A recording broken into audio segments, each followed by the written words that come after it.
Between writing notes, filing insurance claims, and scheduling with clients, it can be hard to stay organized. That's why I recommend Therapy Notes. Their easy-to-use platform lets you manage your practice securely and efficiently. Visit therapynotes.com to get 2 free months of Therapy Notes today. Just use promo code JOE when you sign up for a free trial at therapynotes.com.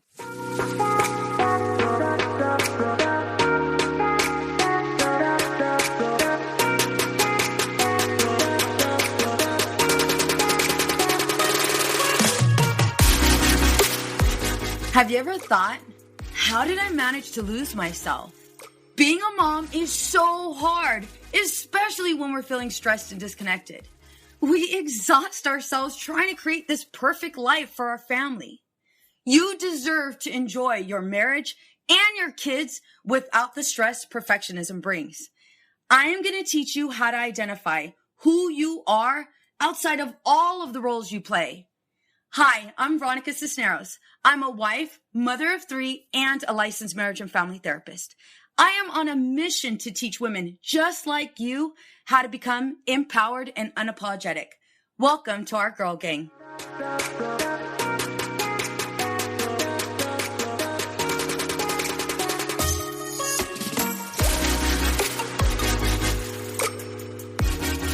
Hey ladies, welcome to Empowered and Unapologetic. I'm your host, Veronica Cisneros. Today's guest is a licensed professional counselor and private practice consultant. She lives in Savannah, Georgia, where she owns a group private practice, Water's Edge Counseling. In addition to running her practice, she offers individual and group consulting through Practice of the Practice. Whitney places a special emphasis on helping clinicians start and grow faith-based practices. Whitney has spoken at the Licensed Professional Counselors Association of Georgia's annual convention and at Clinic Camp. Whitney is a wife and mother of 2 beautiful girls. This entrepreneur went from private practice owner to now consultant, providing fellow clinicians the tools they need to run a successful practice. So please help me welcome Whitney Owens. Hey, Whitney. Hey, girl. Thanks for having me. Absolutely. Thank you so much for joining us. I'm so excited. Yes, me too. So I have to say, I'm inspired by your ability to take what you've learned as a clinician and help others in need. At the same time, you're also a mother and a wife. And so in today's episode, I would love for you to help us identify what we can do as parents to assist our children who may have special needs. So can you share with us some of your story? Yes, I can. I'll share with you particularly about my daughter and kind of that experience since we're focusing on that today. So my 2 daughters, their ages 7 and 3. I have Anna, who's my 7-year-old, and Abby, who's my 3-year-old.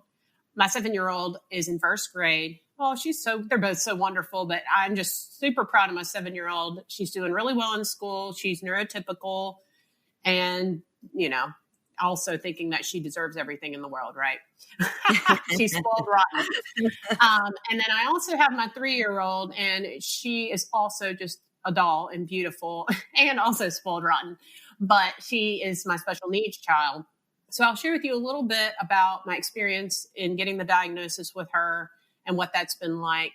So we started noticing that probably something was different around 15 months where her words weren't coming. So we went to the pediatrician like you do for your checkups with your children. And I believe they're looking for 3 to 5 words, or it could be 15 words. I can't really remember, but they were looking for a certain number of words at 15 months, and she was not at that place. So the first thing they thought was that she had a hearing problem. And so we went and got a hearing test done, which, let me tell you, trying to get a hearing test done on a 15-month-old is no easy business. And then they were like, oh, well, we can't really get a good sense of this. We need you to come back at 18 months. So we went back at 18 months. Again, they just really couldn't get a good sense for what was going on. So they recommended that we had this test called an ABR test. And that's, I'm blanking right now on what it all stands for, but it's basically a test where the child is given an oral medication and they fall asleep, and they put electrodes on their brain, and then they put sensors in their ears, and they make noises. So they see if their brain waves are moving, if they're basically hearing it or not. And it's the only way to guarantee if a child is really hearing. So we did this test. we find out that she's got a mild high frequency hearing loss. We don't really know where this came from. It was not detected when she was born. She even passed like the newborn screening hearing test. And so we were Wow. thinking, okay, well, honestly, this is not the worst news ever. We get her some hearing aids. She starts talking. And we were really excited about the idea of our daughter talking because it just had been heartbreaking to be at 18 months and she's not speaking. And we want to know what she's thinking. So we get the hearing aids. And that was a struggle at the beginning to get her to keep the hearing aids on. But now she's a champ at it. But she was not talking. So the words weren't coming. We're meeting with the audiologist. And she said, I think there's something else going on here. So we actually took her to a doctor and had a terrible experience. We actually took her to a pediatrician that was specialized in behavioral stuff. And she did some testing on her. And I'm not going to go into all the reasons why we had a bad experience, but it was like really discouraging that we felt like she didn't really give us a diagnosis or any direction on what we were supposed to do. And she didn't even give us the evaluation at the end. So we moved from her and we were like, okay, what do we do here? I'm a therapist and I don't even know where I'm supposed to take my child for this. Like, I didn't know what to do. Bingo.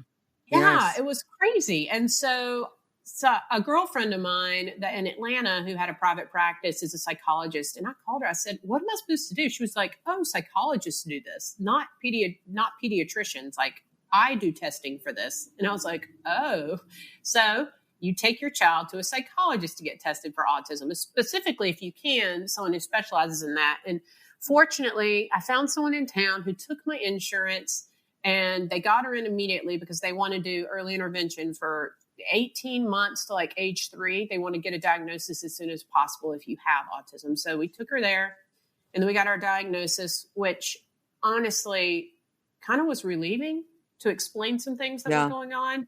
Yeah. So that's a little bit about what it was like kind of getting that diagnosis. So you went from 15 months to 18 months to get her checked. What was that? That's 3 months. What was that like for you? Because I'm thinking about my daughters and, some of the things they had, when when Aaliyah was 5, she had kidney reflux, but we didn't know. And then we had to wait so long for testing. So this entire time I know something's wrong, but there's nothing we can do. And I remember how I felt so defeated by that. And so you're saying, you're all of these, the doctors want her to have, this amount of words and, you're feeling something's wrong, but nobody's really telling you anything. Nobody's really giving you a diagnosis. And then in addition to that, when you do go to these specialists, they're also telling you, well, you got to wait 3 more months. What was that like for you as a mom? Well, annoying for sure. Yeah. Makes you angry, but you're speaking to what it's been like the whole time, not only in that phase, but as the story continues, we've had so many times we've had to wait on things to work out to actually get treatment, which is awful because early intervention with many things, but especially with autism is key, that their brain development between those ages of 2 and 6 is pivotal. And so, because that's when their brain is developing the most. I know that. You know that. I want to make sure that our ladies know that too. Sure. Yeah. And so you feel that crunch, of, I'm so helpless, but I'm doing everything I possibly can. And yeah, so this kind of ties into that. Once we got that diagnosis, we started doing some research on how do we know what to do now? Because unfortunately, it's not like you see the psychologist and they're like, oh, here's the things that you need to really do. I mean, she gave us some tips, but there's no place that's like you take your autistic child and they get all their services, at least not here. Yeah. So we're like, okay, do we go to speech? Do we go to OT? Do we get something for the hearing? And I'm reading about ABA, which is applied behavioral analysis. And I'm noticing that it's the most effective form of therapy for autism. In fact, when children start it between the ages of 3 and 6, it's like 50% of them are fully integrated in the school system by the time they're in first grade. Wow. Right? Wow. So we're thinking, okay, ABA, we've got to get ABA. And Veronica, this search for ABA went for 6 to 9 months. And we are wasting time. We're wasting time. Yes. And it's all boiled down to the insurance company. Because there was only one place in town that took our insurance because our insurance stinks. And then that place was full and they were extremely rude. And so I had to apply for like 4 different locations. I would get denied because they wouldn't accept cash pay. Legit. We will not accept because of your cash. Then we're like fighting for single case agreements and going back and forth. And we were getting nowhere. It was awful. And it was, talking about the emotional part. I mean, we were crying over this. We were sad over this because this is our baby and we want her to have a successful life. Whew. Yeah. And then eventually my husband, he gets intense sometimes, which I love about him. He's an advocate. So he gets on Facebook. He puts this beautiful picture of my baby and basically says, people, please start contacting Humana. Like, we need them to do something about this. So the next day after he posted that, we get a call from Humana that they figured out an agreement with a place in town. Oh my God. Yeah. And then she started ABA. Yeah. Yeah. And so she's now been in ABA since October. So 4 or 5 months, huge dramatic differences. Like, wow. So it's been amazing. But that moment of waiting was the worst. It sounds like hell. Mm-hmm. It sounds like complete hell. So, I'm hearing, I'm listening to everything that you just said, and it's like my heart is aching. And, for those of you that are listening, me and Whitney know each other. We're actually friends. And I remember you going through some of this process and how frustrated you were with the insurance companies. In addition to that, we're therapists. And so in so many ways we help others, and at times we do help others with special needs. And so we're equipped with so many tools. However, then there's another specialty that's equipped with even more tools, and having to be at the mercy of others is difficult, especially since, we're attempting to do everything and feeling as if others are not doing the same. And it's just, when our kids are on the line and, like you said, it's 2 to 6. And so, although this is happening, it's still feeling as if you're going nowhere. Right. And so what has that been like for you and your husband? Like, how did that impact your relationship? Oh, right. I mean, that and just a special needs child in general, it impacts our relationship all the time. It's a constant exhaustion. And I had my stepmother actually come visit a few weeks ago, and she was amazed by how much work it was to care for just Abby. And she said, wow, I don't know how you do this without a live-in person. Like, this is a lot. And then someone else said, yeah, having her is like having twins. And it's so true. So even in our marriage, it's really hard to find time together. And when we are there during the day, we can't really communicate because one of us has to chase my child around the house to make sure she's not climbing on jumping off of something, Yeah.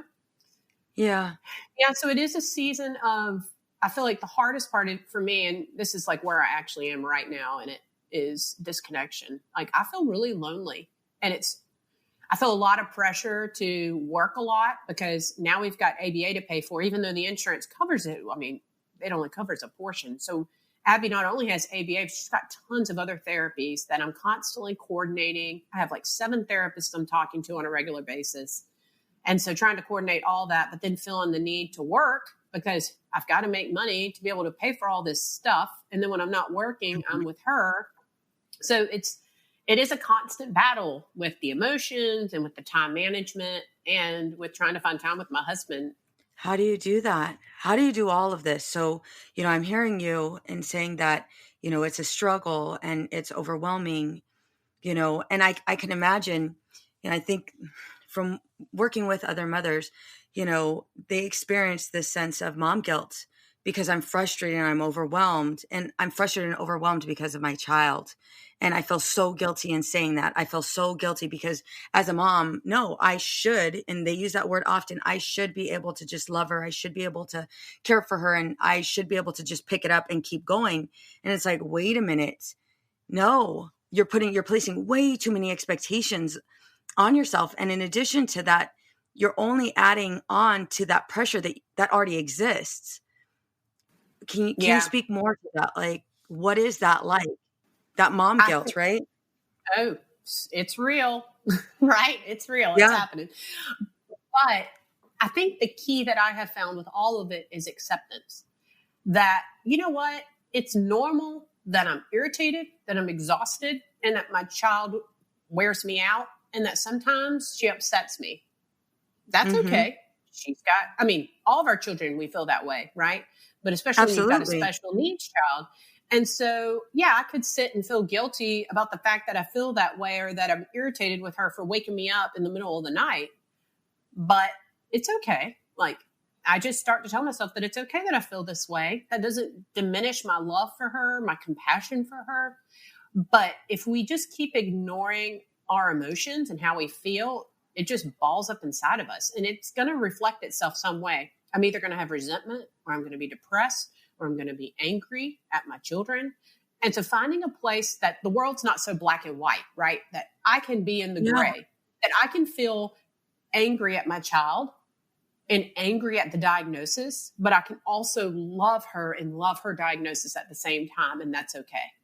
So as you're sharing that, a question that pops up for me is, so being empowered, being unapologetic about all of these things, like this is where it's at, it's not so black and white. And I'm going to have all of the emotions. I'm going to have all of these feelings. I'm probably going to have some doubts and insecurities. How do you do that? How do you deal with that? Because, as clinicians, we're trained to regulate our emotions. We're trained to teach other people how to regulate their emotions, and in session, model it for them. How did you get there? Because I know for me, when it's something very personal, especially with my children, I know for me it becomes a little bit more difficult to go into acceptance, to start that path. I know for me that there's even sometimes the emotion kind of comes up so strongly, that I might feel like I don't want to say I'm at a breaking point. However, yeah, sure. If there's so many things that are, I can't control, and there's so many things that are, in other people's hands, especially when it's my kids, it's this kind of feeling of defeat. How do you get from how did you go from, being overwhelmed and feeling defeated and being at the mercy of everyone to this now stage of, okay, this is where I'm at. I can accept that this is where we're at, and I can move forward, and I can have these great and not so great days, and that's okay. How did you do that? You're giving me a good question. So I wish I could tell you, okay, here's step 1, 2, and 3. How I Yes, got there, right? But yes. it's not that easy. I do think part of it is logic. Like I'm a very logical person. And so when I think about this idea of, okay, if my child is throwing a temper tantrum on the floor and I'm at my breaking point, right? I could either give in to that emotion, have a breakdown with my daughter, or I can just choose to accept it, that I feel terrible, but I'm going to move through this process. And for me, as a believer in God, God helps me through that process, right? That I know He's given me this child, this life, this family, and He's going to help me move through this when I feel all these things. Yeah. So part of it is, if I do give in to this overwhelmed feeling and have a breakdown, honestly, it's not going to be helpful. So I'd rather just accept that I feel this way and move forward in it. And that's okay. And give myself grace. I feel like I'm always saying, give yourself space and grace. And then just trusting that God's going to take care of this for me. Has there ever been a time where you doubted Him through Oh this yeah, process? girl, all How the so? time, all the Right? time, all the time. How I so? mean, just the other night, my daughter's really struggling with her sleep. And that has been really hard as a mother. And so she wakes up in the middle of the night. She's up for 3 hours. And she'll be in the bed screaming and howling, but you can't get her back to sleep. So she was up for, I don't know, 2:15 to 5 a.m., I think. And I had to get my other daughter up at like 6:30. So I didn't get a lot of sleep. And I just sat on the floor and prayed. And I was like, God, this makes me think you're not real, because you can't keep my daughter asleep and I need sleep. Right. Yeah. But then I have to come back to this idea that, I mean, God's not someone who's based on our circumstances. I can't think that God is one thing or another based on my child doesn't sleep through the night. My child just didn't sleep through the night because she has autism or because she's 3. Yeah. Whitney, can you take us back to when you were there feeling defeated and you were praying and, you said something so powerful. I feel like, and I don't want to mess up your words. I feel like, did you say, I feel like you're not real? I feel like, um, or because I need sleep. What were those words that you said? I don't want to scramble them up. That was probably something like what you just said. I mean, that is how I felt. I was on the floor, head in my hands. God, I am angry at you. I am mad that you gave me this child. That's Yes. what I thought. And I hate even saying that Yes. out loud, right? That mom guilt. No. But then I moved through it, right? That, you know what? It is okay that I'm mad. It's okay that this is hard. This is not how I'm going to feel forever. This is a moment in time. And God has given me this child because he knows that I can care for her. Like, he knows that I can do this, and he knows this is the best for her.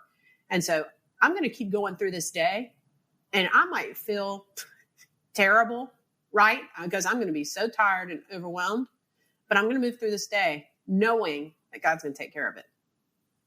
And It actually ended up being a fine day. That's that faith is so strong, and that part where you're able to go ahead and switch it. Has there ever been a time where it didn't switch so quickly, where you were just like, maybe you wanted to run away, maybe you wanted to just like, I can't do this anymore. I can't do this anymore. I need to take time out. Maybe there was, some conflict between you and your husband, because I'm like thinking, okay, you're from this time to this time, you still have to go to work. You still have to be a mom. You still have to be a wife. You still have to maintain this household, right? And your daughter is screaming and, and can't go to sleep. And she's screaming out of frustration because she's probably so tired and wants to sleep. And, she probably doesn't even know what the heck's going on with her either. So you have your daughter completely frustrated and overwhelmed. And then you're feeling all of that pain too, that you can't take away from her.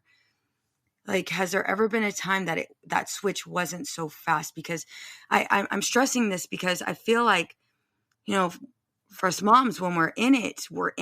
And, we wish we could switch from, point A to point B. However, we don't. And we might have a moment where, we're so frustrated. We're like, screw this, I'm out, or, I'm going to lock myself in my, in the bathroom and just put on music or do something. But I feel like I'm going crazy. Because I don't know what to do.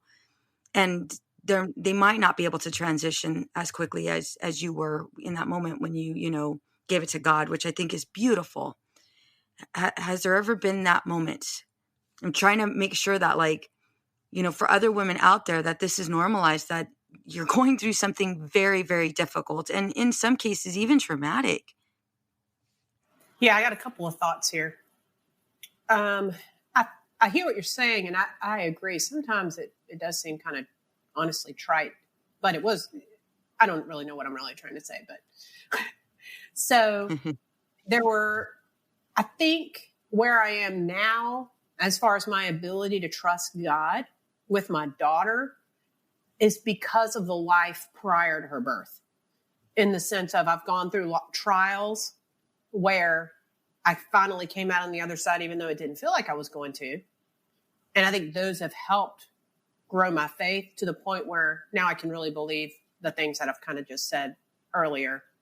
I hadn't really thought about all that, but you asking this question has really brought that up for me. Now, a time where I felt like God was gone, sure. I feel like those have happened probably before my daughter was born. I remember very clearly, we lived out in Colorado at the time, and my husband was trying to get a job. He's actually a minister. And it's a very long story, but some things did not work out the way that we really believed God wanted to work them out. Like, I felt like the Lord had showed us, these are the things that you're called into. This is the plan for your life. And some really bad, shady stuff occurred where we didn't have that happen. And we went through a season of just feeling so distant from God. And it really hurt our marriage. Like, I think that was the worst moment in my marriage because my husband was so discouraged. He didn't want to talk about it. he'd come home and you could just feel that heaviness when he would come home. We had our first daughter then. So she was like, I don't know, in her first year at some point. And I started to really question this whole thing. Like, hey, I thought God was real. I thought God existed. And this is what I thought I was supposed to be doing. And now it's not happening. Maybe God's not real. And I would say there were months we didn't go to church because we didn't find any help from our community either. It was actually the community we were in that had hurt us so bad. So, yeah, I remember feeling that way. It was awful. I felt so distant. And I don't really know how I came out of it. Like, I guess I just kept saying, God, if you're real, you better show me. You better help me, because right now it doesn't feel like you're real. And finally, for my husband, he kept applying for jobs. And then it took a year and a half. So the plan that we thought was going to work out didn't. And then finally something did. And it's been amazing what has worked out. And I think that has really helped me in my faith as well. But yeah. Yeah. So with you and your husband going through that really difficult time, him not wanting to talk about it, and you being in this place where, not being able to trust your community, and you had this great amount of faith, and then also questioning, whether or not God was real. How did you guys come together as a couple?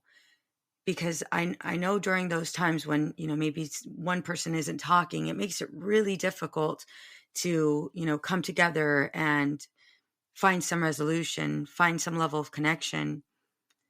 What did it take for you guys to come together and be this strong unified team? Or, I mean, maybe you weren't an instant strong unified team, but how did you guys get to that step where, okay, this is what happened, this is where we're going to accept it, this is how we're going to move on? Like, was there a conversation? Yeah. You know what? I think a lot of that, honestly, had to do with my husband and his journey.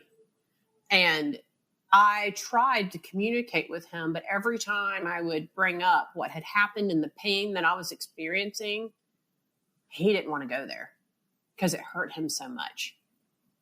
And honestly, the situation was more something he went through, and I kind of went through it with him in the pain that I experienced through the community, but he went through it the most.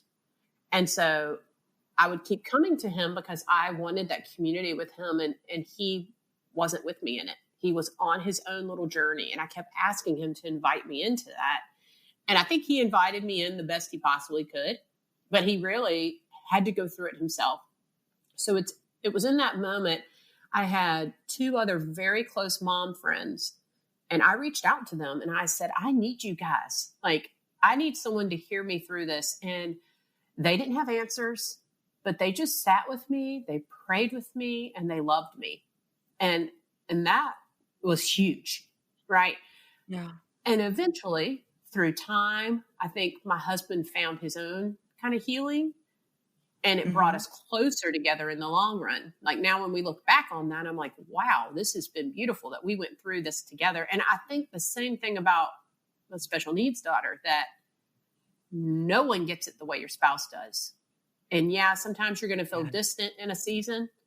And instead of forcing it and getting angry about it, saying, you know what, it's okay. We're each going to go through this and we're going to come out on the other side. Mm-hmm. I appreciate that you shared that story because it makes sense. You guys went through that really difficult time together, with, it kind of sounds like you guys were betrayed by, your community. You guys were able to go ahead and learn and grow, and he needed his space, however, although he needed his space, you needed some level of support. You were able to go ahead and reach out to people to find, a community of women that were there for you, and that community being your friends. And so it sounds like with that, you were able to go ahead and use that time with your current one, with your current situation, and being, okay, yes, this is where we're at right now. And we've gone through, tougher things, or we've gone through something similar, or, and we were tested. And so we can utilize this, our past, to go ahead and get through what we're, our current situation.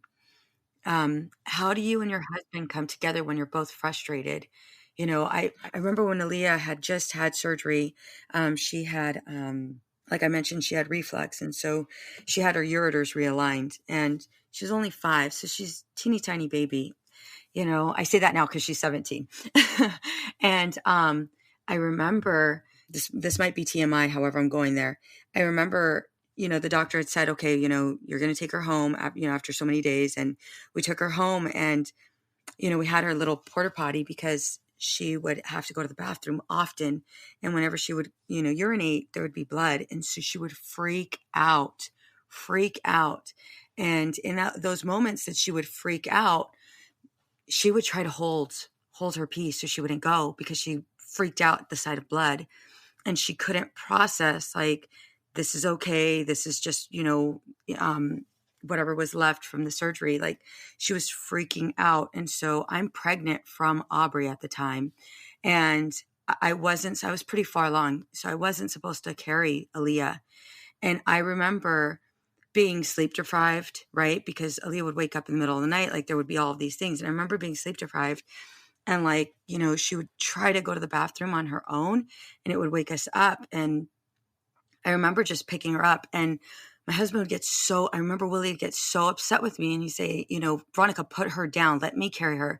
And I just wanted to hold her, and I just wanted her to know that everything was going to be okay. And in so many ways, I wanted to take away her pain. I wanted to take away her pain so badly, because she was freaking out. She didn't understand, and I couldn't.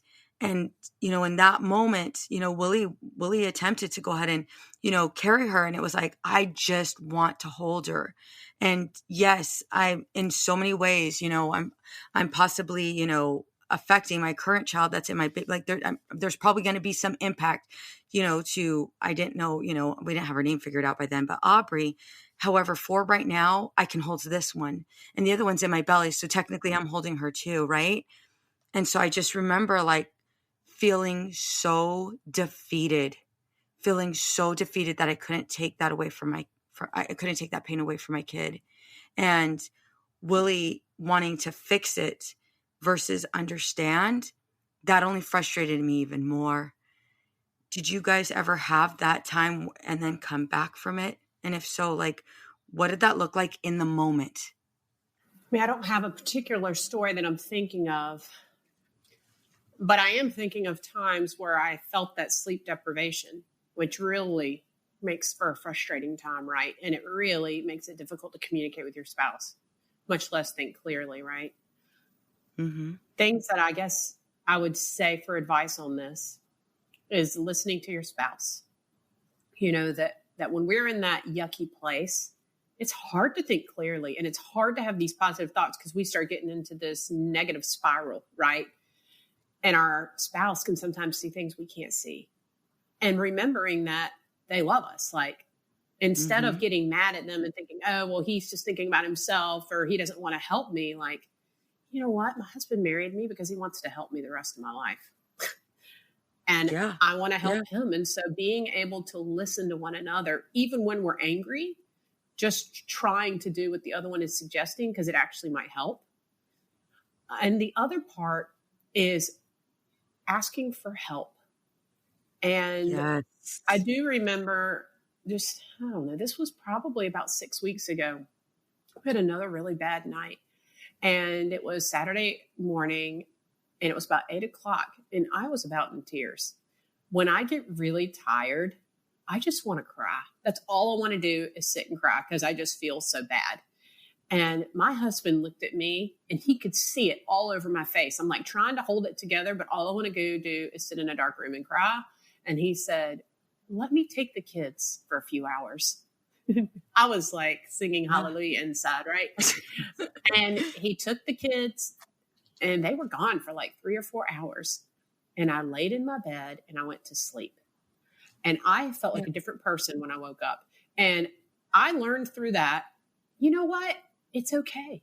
Like when my husband got back, I felt all this guilt. Like, honey, I'm so sorry you had to take the kids. He's like, what? They're my kids. Like, you don't have to feel sorry. You don't have to feel bad. I want my wife happy. I want you to enjoy being with the kids. And if that means I take them for 3 hours and I have a good time with them and I come back and you're happy, that's awesome. And it really spoke to me about that guilt, that you know what, this is going to make me a better person, a better mom, if I get the help I need and ask for it. And so that is Yes. something I've really been working on, is knowing that it's okay and that people want to help. And I'm actually going to be able to care for Anna and Abby better if I get some help, reinforcements to help out. And that has made a huge difference. Yes, absolutely.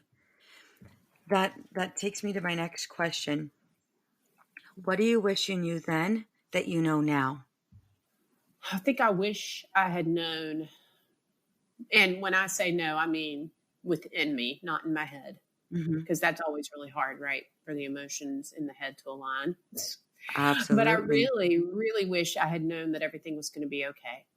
We spend so much time worrying that things won't be okay and knowing that they are going to be okay. So when she got diagnosed, I think I kind of knew it, but you still worry. You still worry about how your child's going to be. And I still do worry sometimes how she's going to be. But worrying's going to get me nowhere. I have to trust that she's going to be okay. Trust that it's going to work out, and trust that we love her and we have given her the best possible life she can have. And Hmm. it's going to be okay. And that I'm a good mother. Like I feel like a lot of times we think, oh, I should have done more. I could do more. But Yes. like I am a good mom. And I just had someone the other day, I was talking to a friend and I was like having some trouble with my other child. And she said, Whitney, you are a good mother. And anytime you doubt that, give me a call. I love that. We Yeah. need to hear it. It's We crazy. do. However, we do need to hear it. Mm-hmm. What would you say is the number one thing that's holding us back from having our children assessed? And I ask that because, you knew early on, you knew something wasn't right. You went to the doctor, it was confirmed. And sometimes one thing that I've been met with for some moms is they're not ready to have their child assessed. And it's not that they're not ready because they're neglecting their child. However, they're not ready mentally to go ahead and be in that position where, what they're thinking is confirmed. Yeah, I'm so glad you asked that question, because I meant to bring that up at some point, and I hear it all the time, right? I think I did have Hmm. an advantage in this, in being in the mental health field, because I know that early intervention is key to better Yeah. success. And I see that in the counseling office all the time. People, unfortunately, wait too long to go to counseling, and then they're already at a bad place. And if they'd come in Yes. sooner, they could have been in a better place, right? I mean, this is what Empowered and Unapologetic is all about, is helping people There you not go. get to that yucky place, right? Let's catch them Hmm. early. And so I already had that mindset because of the work I do. And so I knew that if Abby's got autism, I'd rather know when she's 2 than when she's 3. And if I had Yes. waited, now I look back, and I say this to moms, like, get your child tested. You want to know, because think about if I'd waited. If I'd waited till even right now, she's 3.5. Holy moly, she wouldn't have started ABA until she was 4. And Yeah. that's Yeah. a scary, scary thought. It's, you have to fight so hard to get these treatments, to fill out all the paperwork, to make all the phone calls, get it done sooner rather than later. But I think what really makes people not do it is that fear of what the diagnosis is going to be. And you've just got to know that you got to take care of your child. Like, you've got to let go, Absolutely. like, you acknowledge how you feel, but don't let your emotions and your taboos and your fears not help your child get the help that they need, because you're actually causing harm by waiting, potentially. I'm so glad you said that. I am so glad you said that. Now, next question. What do you say to your child with special needs? What type of conversation do you have with them? Well, we don't have much conversation yet. She's still not really Yeah, no, talking. absolutely. Um, you know, what's really beautiful is we try to treat her like we would, either way, spend time with her, read books with her, and do those types of things. So the conversations aren't really occurring, but there are conversations with my other child, my 7-year-old. She is amazing with her sister, like, loves her, hugs her, treats her like other kids. But as time is passing, she's starting to notice that her sister's different, right? I mean, she can't do some of the things that her other friends' sisters can do. And so we talk with her about that. We talk to her about why Abby has all these therapists come into the house to see her, and that she has autism. And Anna is starting to understand the word autism. She'll say it. And it's constantly a work in progress, right? I mean, I'm constantly figuring out how to say this, but I feel like it's more important that we're talking about it than not talking about it so that Anna understands what's going on. And I was even just thinking, I was thinking about this morning, actually. She's reading this little book about some little girl becoming president or something. And I thought, wow, what if Anna became president and she advocated for her sister? Like, what if she advocated for special needs? And what a beautiful thing that would be. And so we're talking about it in the house because I want her to understand what's going on. And I also don't want her to feel rejected by Abby or anything like that when Abby doesn't reflect back the kind of love that Anna's trying to give to her. And I also want Anna to know that we love her, even though Abby has to get more attention sometimes, that we still love Anna because she doesn't have to go through the challenges Abby has to go through. Absolutely. It sounds like education is really key. Yeah. You know, for all of you, right? And for all of us, being able to have those conversations and let them know, you know, that there are, yes, you know, there are some differences. However, we can still come together as a family. We can still grow and we can still understand and connect. It just might be in different ways. Definitely. I love that you said that. Yeah. So what advice would you give? So for the moms that are listening right now, maybe they're a, you know, family member or a friend of someone who has a special needs child. What can they do to help? Yeah. So help that mother anytime you can. I got a girlfriend, her son also has special needs, and we were chatting about it. I go to a birthday party and the struggle is so real. I have to take both kids because my husband's out of town. And then my oldest one wants to play at the birthday party with the youngest one. I've got to chase her the entire time. I cannot turn my head for 1 second because that could be a very dangerous thing. And so my child might be throwing herself on the ground, screaming, crying. And then the other one is crying because she spilled water on her pizza. I cannot possibly care for both of them at that exact moment. And you would be amazed how many parents say nothing. Like, I was like, seriously, do y'all not see what's going on? Could someone just get off their butt and help me? Like, help. Just say, what can I do? So when you see a mom, just if they're in crisis or if they're not, just say, you know what can I do to help you? What can I do? Like this weekend, my husband's going to be out of town. I'm going to be with both kids. I tried to find a babysitter for a couple of hours. I couldn't find anybody. Yes. And so now I've got this stress of constantly running after my daughter. I'm not gonna be able to do anything at the house. I mean, you can't fold laundry or anything when she's awake. I'm gonna be exhausted. And all I would want is someone to say, hey, can I come over for 30 minutes and watch your child so you can take a shower? Oh, I love that. You know, so just say, what can I do? Can I come over and sit so that you can do something for a short time, a long time? Can I take your child somewhere? Whatever is going to help them. But it is the world of difference when someone offers to help your special needs child, because a lot of times you feel like my special needs child is too much for people. Yeah. And so that makes a big difference. I appreciate that you still ask, you know, because I think, right. I think most moms won't, you know, because of what you just said. You know, I feel like she might be too much for other people. You get to still ask and let that other person determine, you know, as long as you trust them, obviously, but let that other person determine whether or not it's too much, you know. However, if you don't give anybody the option to help, then no one will help.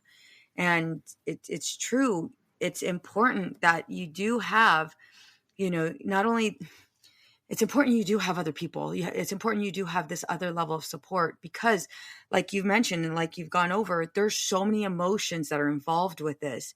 You know, there's so many ups and downs. It's not only your child that needs that assistance.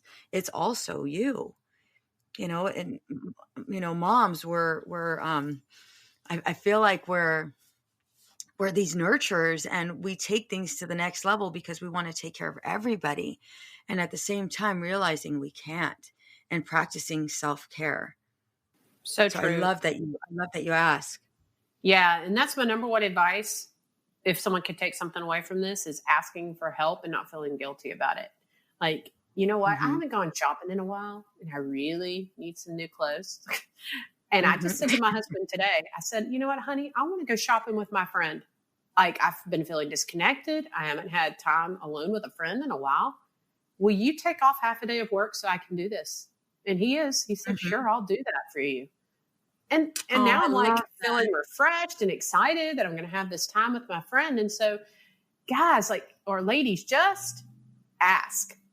Just ask for help. People actually want to help you. I think I heard on another podcast, it might have been Donald Miller actually, and he said, studies show that people want to be asked to be helpful, but no one wants to ask for the help. So people would much more want someone to ask them for help. It makes them feel good. You're actually almost doing them a favor, asking them to help you because they want to be Oh available gosh, for you. 100%, especially with you asking your husband to take time off. He'd come home without even knowing that you needed this time off, and you'd feel resentful towards him, Yep. because you did all of the things that would only impact your marriage significantly and in a negative way because you're suffering silently and not saying anything. However, if you're able to go ahead and kind of pass the torch and say, you know what, I need a break and I need to go shopping. And again, being unapologetic about that, like that's okay. It's not, you're not a horrible, awful mom just because you decided to practice self-care. If anything, you're a healthy mom who's going to be able to connect with her kids when you come back at a totally different level than if you're sleep deprived, frustrated, overwhelmed. There's going to be some form of resentment. And I don't think that a lot of women realize that when we don't ask for help, when we don't communicate, our needs, well, we're just bottling it up. And that's oftentimes when anxiety and depression, symptoms of anxiety and depression start to come up. Right. And I mean, I'm sure you see it in your practice. I see it often. I mean, hell, this is the whole reason why Empowered and Unapologetic exists, is because I've seen so many women at their breaking point in my office, just completely defeated, completely stressed. I mean, a totally different level. And it's like, gosh, if I could have only caught you 6 months ago, right? If I could have only been able to help you so many months ago before you lost it, how better you might have been, and how these symptoms of depression and anxiety wouldn't be so overwhelming. It starts with you asking for help. It starts with you identifying that it's more than you, and that's okay. It doesn't mean that you're a poor mom. It doesn't mean that you don't have everything together. That's kind of okay that you don't have everything together, because we're not perfect. That's right. That's right. And it really has helped my marriage and helped my overall anxiety level, like reaching out and asking for help. And sometimes that's getting more nannies on board or getting the husband on board, or we rely a lot on our church community, a lot on friends, but it makes the world a difference. Absolutely. So, Whitney, I'm going to close with, what are you doing right now to live the life you want to live? What we just said. I'm asking for more help from people. I'm getting over myself. Like, I get in the way all the time. And so being able to like humble myself and say, I can't do it, and that's okay. And I need help doing this life. It takes a community to be able to do it. And so reaching out and asking for help is helping me live a better life. Absolutely. So for that stressed and disconnected mom that's listening to you right now, in one sentence, what would you say to her? If you were talking just to her right now and she was listening, what would you say to her? Ask someone to spend time with you. Oh my God. Yeah. Ask someone to spend time with you. As you said that, Whitney, my heart, like it just, oh my gosh. Like it just it didn't stop, but it was just so profound, because that is so true. That is 100% true. We need it. Yeah, we do it alone for too long, when really we just need to say to somebody, like I said to my girlfriend, I called her yesterday, I said, hey, I feel lonely. Let's go shopping. So we're going to go shopping. I love it. So, Whitney, how can we find you? Yes. So 2 places. I have my private practice here in Savannah, Georgia, and that's Water's Edge Counseling. So the website's watersedgecounseling.com. If you want to get in touch with me, it's Whitney at watersedgecounseling.com. But I'm also a consultant with Practice the Practice. So I help people nationwide build counseling practices. So if you have listeners out there who are therapists trying to grow their practices and wanting some consulting with that, they can get in touch with me. We do offer a 30-minute free pre-consultation call if you are interested in doing consulting. And then specifically, if there's counselors out there who have children with special needs trying to build their practices, I could work with them as well. But my email is Whitney@practicethepractice.com. I love it. Thank you so much. Thank you so much for being with us.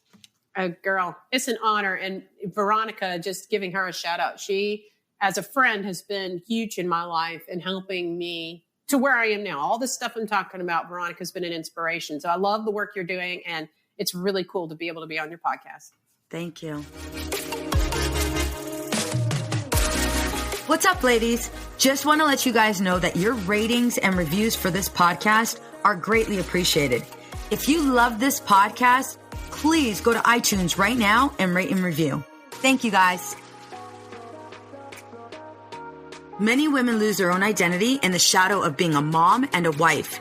We are a community of women who support each other. We leave perfectionism behind to become empowered and unapologetic. I know you're ready for the next steps. If you want to become empowered and unapologetic, get my free course, Unapologetically Me, over at empoweredandunapologetic.com/course.